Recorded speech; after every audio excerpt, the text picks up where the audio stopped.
JK Yadav Films present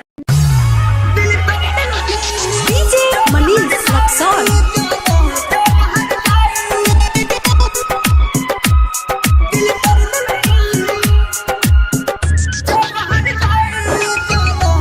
JK Yadav Films.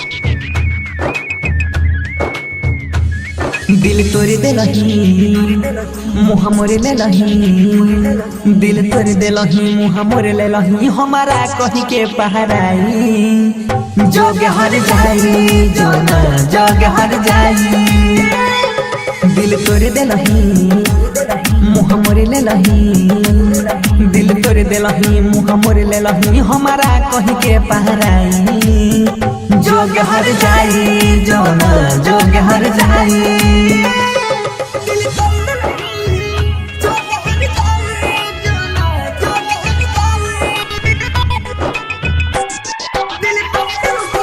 DJ Manish Luxor. JK Yadav Films.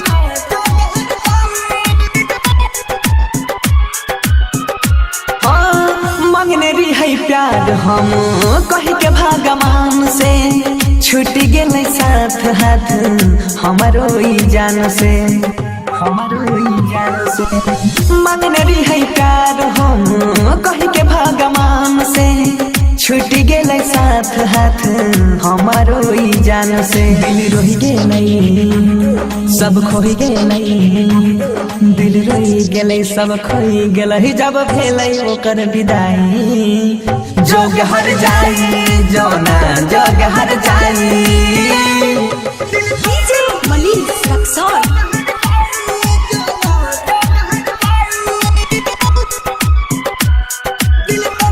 JK Yadav Films.